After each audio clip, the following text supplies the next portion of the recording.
It's noon here in Ventnor City, New Jersey, and our nation's capital, Washington, D.C. And this is CarEdge Live for Friday, June 27th, with your hosts, me, Ray, here in Ventnor, and, well, that good-looking young dude, Zach, in Washington. How are you today, handsome? I'm doing fantastic. I'm not young for that much longer, turning 30 next month, which is just a crazy thing to come out of my mouth. Hey, we're going to thank our sponsor, Chapter, in about 8 minutes. But before then, a friendly reminder, CarEdge.com. Car buying without the headache. Check it out back at CarEdge.com. We have 20% off currently for our CarEdge Insights, as well as 20% off our car buying services. Ends at the end of this month, Pop. So if you are out there and you're in the market to buy a car, we're going to be talking about a little bit today the opportunities for deals in the new and used car market. They are there. Let us help you, CarEdge.com. And if you're curious about our services, if we are trustworthy, if you can do business with us, I encourage you, read the reviews. It's incredible. Every single day we get more and more 5-star reviews from our community, and it's awesome to see the impact that our work has. Let's talk about the work that J.D. Power does, Pops. Every single year they put out an initial quality study, and we got the latest and greatest one for 2025. And as always, J.D. Power has shocked the auto industry. Lexus and Nissan lead the industry in 2025 Ram falls. Let's run through the latest and greatest from J.D. Power. Before we do, Dad, you want to spend a minute on how we should think about this data that we get from J.D. Power? It's the initial quality study. What does that actually mean? That's a damn good question. You know, I spent 43 years in retail automotive, and in all that time, all I could figure out about this was, hey, they came up with something that they could publish and they could get others to pay attention to, and it really means nothing. Okay? It means absolutely nothing.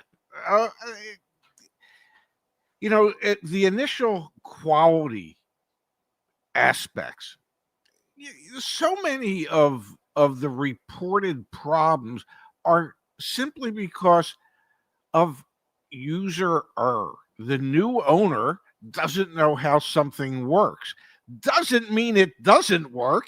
It just means the new owner doesn't know how to use it properly. So let me get everyone up to speed. Yes. So the initial quality study is for problems reported in the first 90 days of ownership. Now, what they do, Dad, what J.D. Power does, it's the 39th year they've done this. So they've been doing this almost as long as you've been in the car business. They contact 92,694 people who purchased or leased a vehicle, a 2025 vehicle, and they surveyed them after 90 days of ownership. They also incorporate repair visit data based on hundreds of thousands of real-world events reported to franchise new vehicle dealerships, okay? So they use a mixture of repair data as well as surveys to those 92,000 plus car buyers and lessees.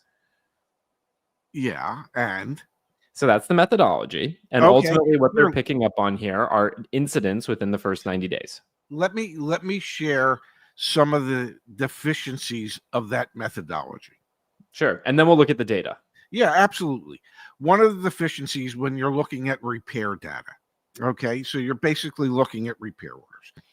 So a customer comes in and says X doesn't work because they don't know how to get it to work.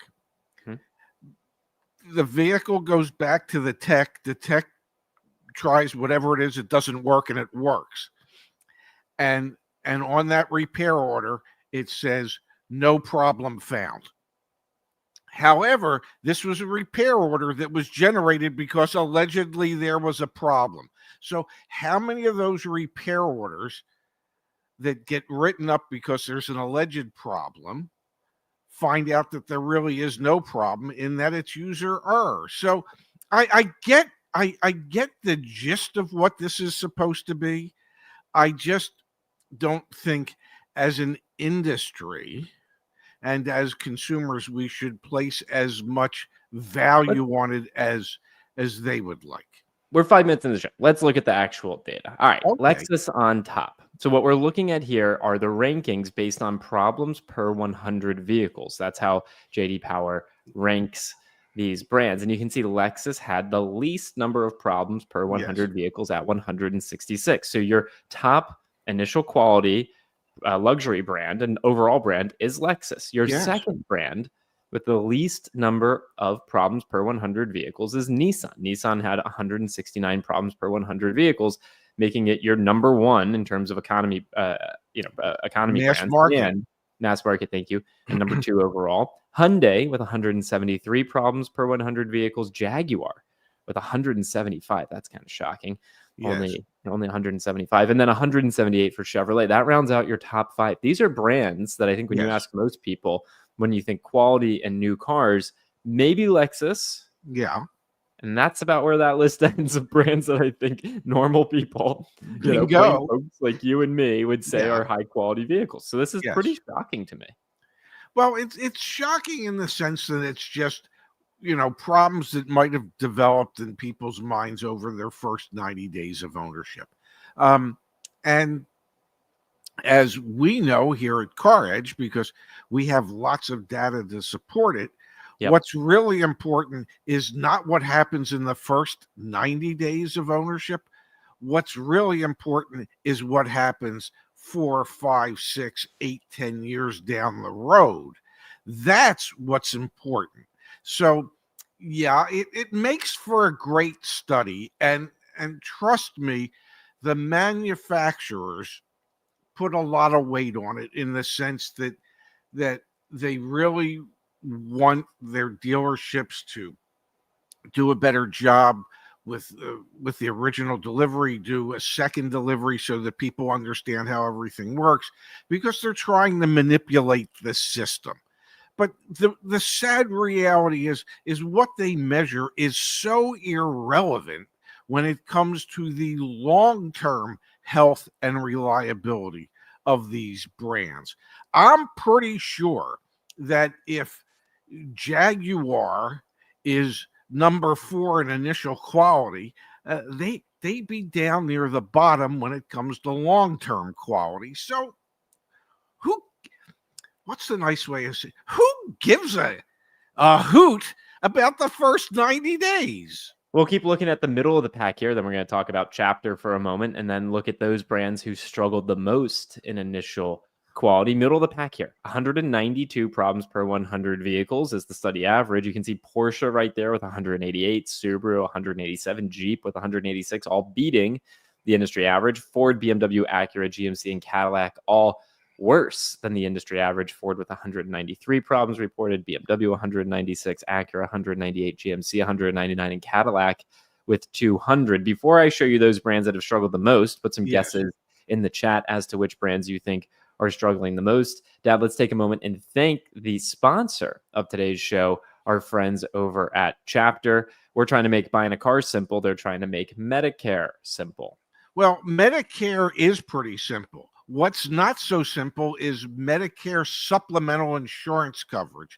And I believe there's, around 15 different insurance people out there or insureds out there that offer some type of Medicare supplemental coverage. And the supplemental coverage is to make up for what Medicare doesn't cover.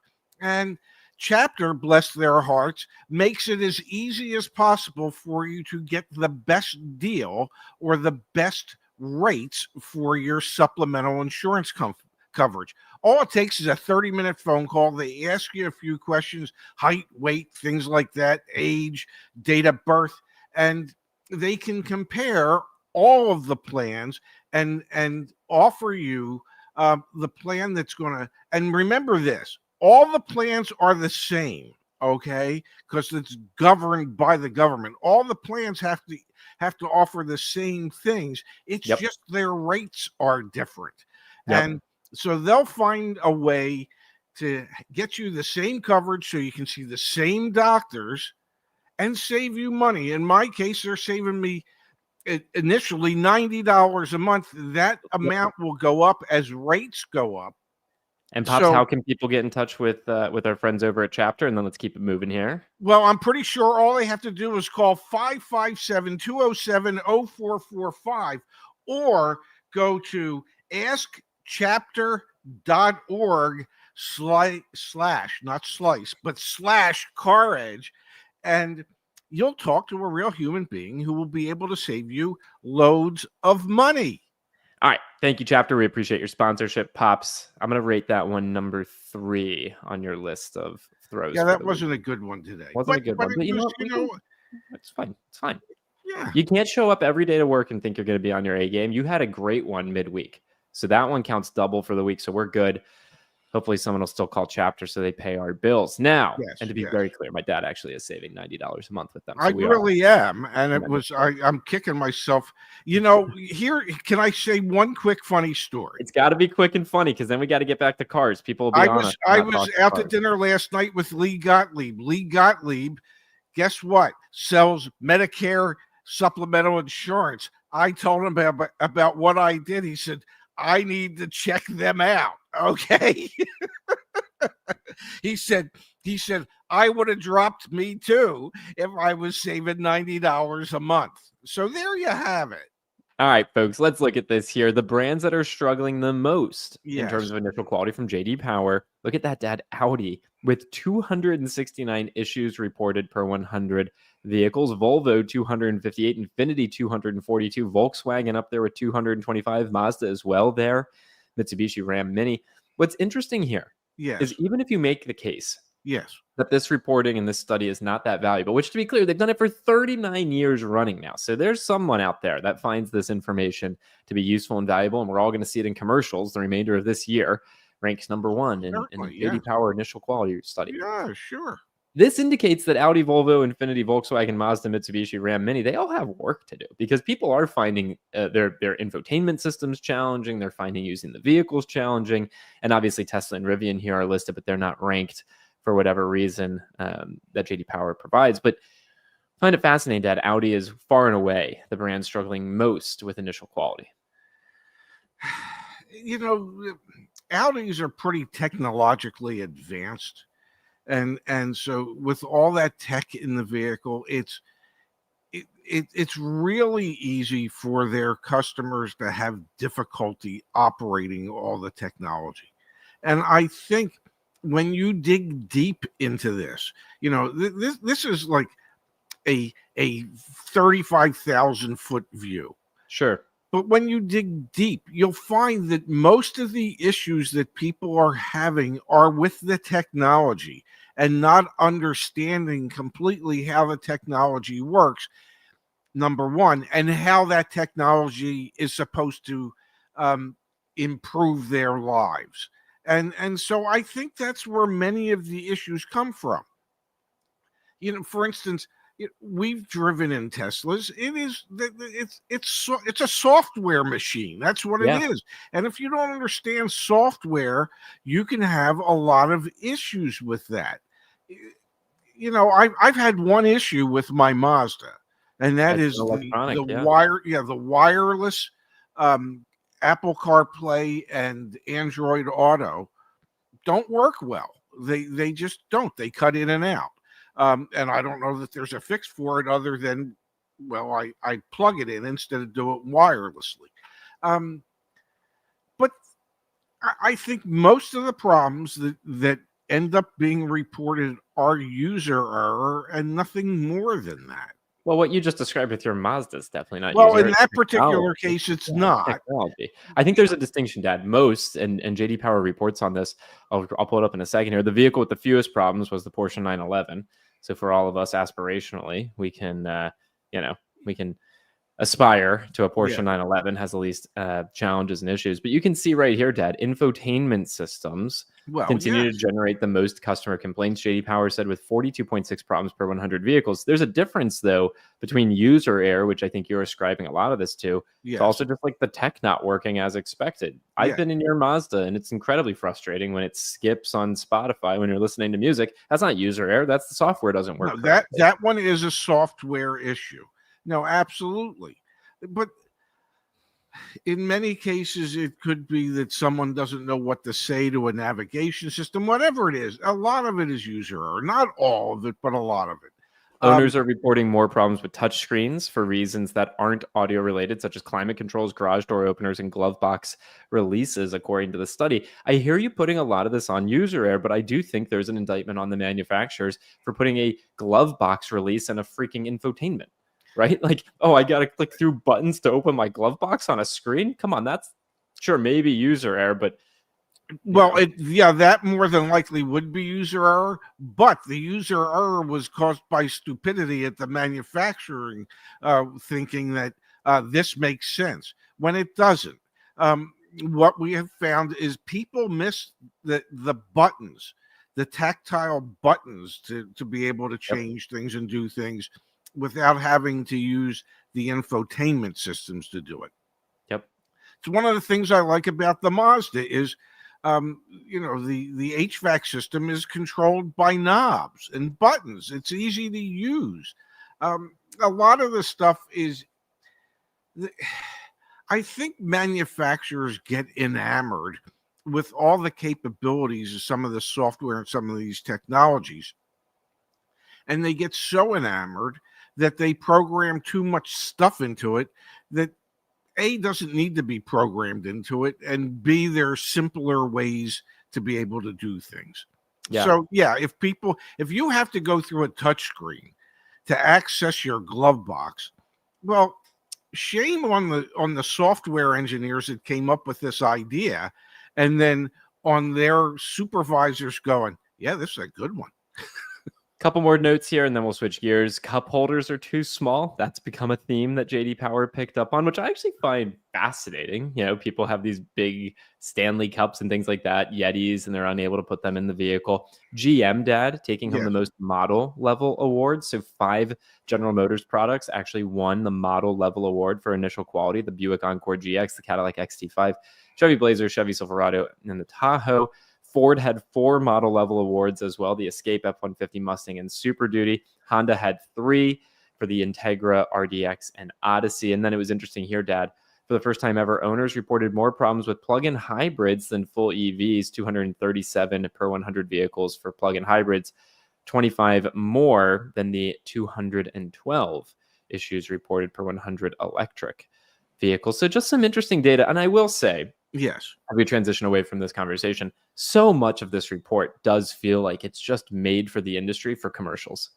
It's just made so that, Honda Odyssey, I was going to say IIHS, the JD Power initial study, initial quality study, like that's just made for, this is all just like some marketing capitalism BS is really what it comes down to. Bingo. And it's, and if I may, it's really not all that much different than when Consumer Reports comes out with their most reliable and least reliable vehicles, because they're dependent upon people filling out surveys. That's how they get their information. And this is how JD Power gets their information. And so, you say to yourself, there were 96,000 people that participated in this. Seems like a hell of a number. It's massive. It does, until you consider that, I don't know, there were 15 million new cars sold last year. So 96,000 doesn't really seem like a lot, but it's enough to get some information from. The value of that information, I'm really, from having spent all the years in the business that I did, I don't ascribe as much value to it as others might, but I agree with you that the significance of it is so that various manufacturers can utilize it in marketing campaigns. Absolutely. Speaking of marketing, I'm going to do my moment of marketing, CarEdge.com. If you're looking to buy a car or track the value of your vehicle or save some money on auto insurance, we even have a way to save some money on vehicle warranties, extended warranties as well. Check out CarEdge.com. So much good information back there on the website. And we're going to do deal of the day in a little bit here as well. Really incredible what our team has been able to accomplish. Before we do, Dad, I want to spend a little bit of time talking about the month that has almost passed, June. We have a headline from Automotive News: US Q2 sales set to rise modestly from year-ago levels as tariff impacts start to set in. We reviewed the Edmunds press release just the other day talking about how the expectation is that June will be a slowdown significantly month over month.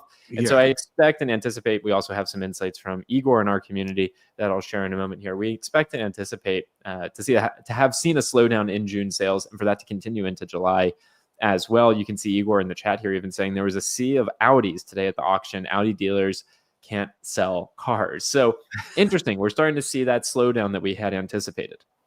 Oh, absolutely. It was something that you knew had to happen only because the sales in April and May were so significantly above. And I'll even include March in there, that were so significantly above what they had been the year before. There was so much pull ahead activity that at a certain point you're going to see the slowdown. Bless you. Excuse me. Bless you. Allergies. All good. So yeah, I think we're in for a very slow summer. Slower than normal. Here are some of the insights that Igor had shared with us. I posted them over on X. If you're not following me at Shepska, I don't blame you, but maybe you're missing out. Every dealer I talked with told me they had a horrible month of June and they expect a slow July as well. No one I talked to will make their monthly goals on average down in volume sales for the month of June by 15 to 18%. Even Toyota and Lexus dealers are slower, but Toyota and Lexus dealers say lower sales are mainly due to lack of inventory. So that's interesting from Igor. We've got here, just spoke with a large Ford dealer in my area who says he is now seeing slower sales and employee pricing is no longer a motivator for people. Most people still want to negotiate and don't just want the special pricing from Ford. So it's good insight there. And then on Audi, dealers are dumping inventory. There's too much Audi inventory in most dealers. At most dealers, and it's not selling. Audi dealers are now dumping new cars, which the market day supply data that Cox Automotive provides shows that Audi is one of the most oversupplied brands right now. So not surprising to hear that from Igor. And again, the headline in Automotive News today is talking about how we're starting to see the impact of tariffs here in the U.S. car market. Super interesting stuff. And obviously, we'll keep our pulse on it. Got a couple more comments. We had from JUJ210. I work at a CDJR dealership. We have not sold enough Dodge Charger EVs to bring down the total on Dodge vehicles. So it's a great insight here. Yeah. And there were actually a couple notes in the JD Power study that they don't have enough data for sold vehicles on certain products to even be able to include them in the initial quality study. And from regular guys, the shocking quality shocks the shocking auto industry. Shake my head. Yeah, not my best effort today, team, but you know what? We're always going to show up for you and have the conversation about what's going on in the auto industry. I did Google search shock synonyms, and unfortunately, nothing caught my fancy from Matthew. Thank you, Matthew. Appreciate the kind contribution. Zach, 2K swim race tomorrow in an icy Lake Tahoe. Ooh, we love Lake Tahoe. Beautiful place. Godspeed on your 2K swim. I'm good. I'm good. I swam a mile last night, Dad. I am sore this morning. I am very sore from that. Well, you have to get your training in. You have the big Ironman coming up the end of August. Yeah. Yeah. I'm a little nervous for that. All right, Dad, you want to switch gears and we'll talk about the deal of the day? Yeah, absolutely. I was hoping we had a deal of the day. We do. So this comes by way of Josh on the CarEdge concierge team. So again, nationwide, we help consumers get the best deal and make the car buying, take the headache out of the car buying process. And here's a deal, Dad, on a Toyota 4Runner. This is an incoming unit. There are not many even on the ground. It's very hard to find them. And we actually have a discount off of MSRP, a $1,524 discount. And I think it's important. Obviously, the dealer's adding back their doc fee here for $799. But I think it's important for some of these very hard to find vehicles. If you're paying below MSRP, you are winning. Okay, this is an example of one of those vehicles that still can be commanding in some markets. MSRP, dealers trying to do things above MSRP. So kudos to Josh. I don't know how he managed to pull this off, but getting a discount below MSRP is a big deal here. Yeah, that is a big deal. You know what's also a big deal? That big block of red lettering that says Southeast Toyota Finance must finance with Southeast Toyota Finance. I think this is great that on an incoming vehicle like this, we're able to get a discount for the customer. That is a phenomenal job. But I I can remember in my lifetime where at a dealership, we didn't care how the vehicle was paid for, just that the damn thing was paid for before you left. Uh, and I'm pretty sure most retailers, when it comes to selling things, they don't care how you pay for it, just that you pay for it before you take it and go. I find it really unnerving that dealerships feel compelled to have to say, you've got to finance it through our finance arm. But what if you don't qualify through their finance arm? But you might qualify somewhere else. So I kudos to Josh for getting almost $1,600 off on an incoming Toyota. Shame on that particular dealer that says that you have to finance through Southeast Toyota Finance. It is also absolutely wild that yes, we are in 2025 congratulating, which to be clear, Josh did do an incredible job, but congratulating a $70,000 Toyota as like a good deal, which to be clear, again, it is. It's a great deal, all things considered, but holy cow, have these vehicles gotten expensive. Dad, you're actually going a little bit viral over on social media here on YouTube, TikTok, Instagram for the video you did explaining why dealerships want you to finance through them in the markup there. And so you and I both know exactly yes. why this deal has the big red lettering, must finance with Southeast Toyota Finance, because they make a bunch of money when you do that. There's a real reason why. I get that, but I'm gonna sit here and say right now, the expense involved in that $799 doc fee is zero. Okay, so that $799 is pure profit that the sales management team doesn't participate in, and the salesperson doesn't participate in. That's 100%, $800 per car retailed that goes directly to the dealer principal. That's pure, unadulterated profit. So I know that every dealership wants to maximize how much they make, and dealerships are entitled to make money. Don't misunderstand me, but you can encourage people to finance through your captive lender or whoever you want them to finance through. You shouldn't have to mandate it. Encourage it. Give them a good reason to. And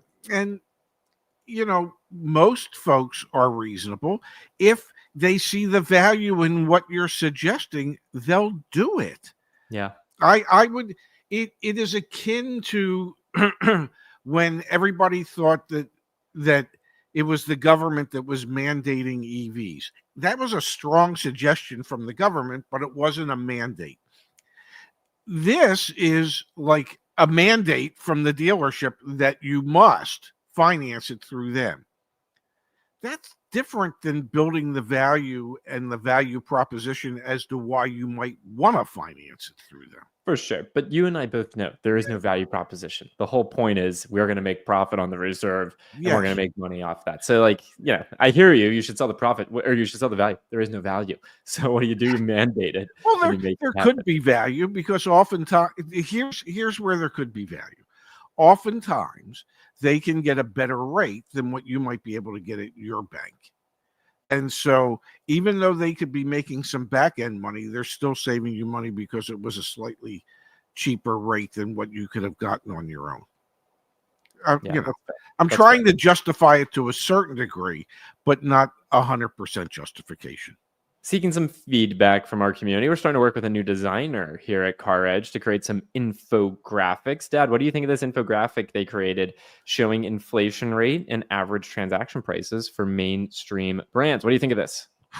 I think JD Powers could take a page out of our book. I think our bar graph looks so much better than theirs.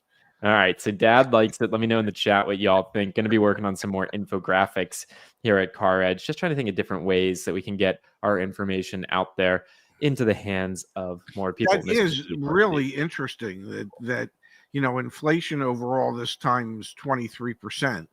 And, everybody but Mazda, Nissan, and Subaru has raised their prices more than what inflation would have suggested. Yeah, I think it's really interesting. I like seeing it in this visual way. For me, it's very helpful to understand the Yes. information. And then we break it down by luxury brands as well. So you can see Lincoln, Audi, Volvo, Lexus, all right there below the inflation rate as well. So anyway, working Yeah. on some more infographics again, just trying to make our information more accessible. Hey, quick show today. It's Friday. It's been a hot week. So we'll call it here. We'll call it here. Again, CarEdge.com. If we can help with anything, we'd be thrilled to. But we'll be back Monday. We'll have a normal show on Monday. Next week should be a fun week. We'll get back on the phone lines. We'll spend some time with the community in that way. But yeah, Dad, let's enjoy our Friday. I hope you had a nice dinner last night. We can catch up maybe a little bit. We can catch up right now if you want with everyone here. Well, truth be told, I don't know why I waited 39 years to go back to the restaurant. Food was good. really good value. It was a restaurant that your mother and I used to go to a lot. So I don't know why I waited 39 years. It was worth the drive out to Mays Landing to do it. I'm glad you enjoyed dinner. I did. Yeah, hopefully you've got some fun plans for this weekend. All right, folks, we'll be back on Monday. Love you, Dad. Love you too, handsome. Thank you, everybody. See you here Monday.